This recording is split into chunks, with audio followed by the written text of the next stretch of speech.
আসসালামু আলাইকুম। High gas, দেখেন এটা আমাদের নাইলা ক্ষেত।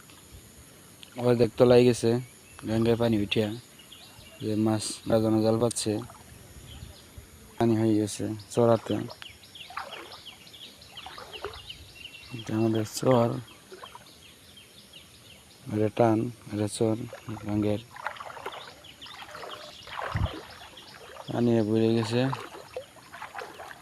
অনেক পানি হয়েছে। প্রতি বছর হয় এরকম। তো আপনাদেরকে দেখাচ্ছি কি পরিমাণ পানি হচ্ছে গঙ্গায়।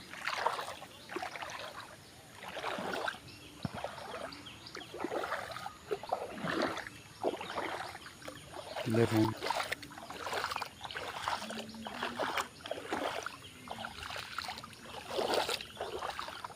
পানি,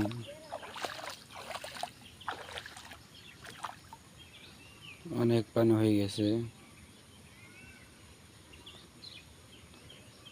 পানির কোনো কুল কিনারা নাই।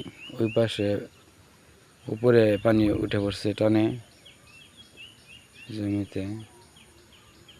দেখতে পাচ্ছেন এটা খাল, খাল আর গাঙ এক হয়ে গেছে। জাল ওই টানো বাড়ি, বাড়ির কাছাকাছি উঠে গেছে পানি। এই পাশে দেখেন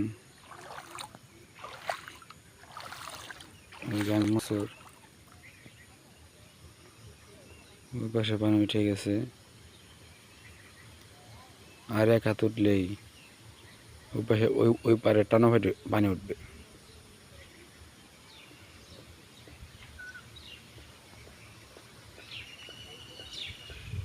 তো গাইস, ভালো থাকবেন, সুস্থ থাকবেন। আপনাদের আগে কীরকম পানি হয়েছে কমেন্ট বক্সে জানাবেন।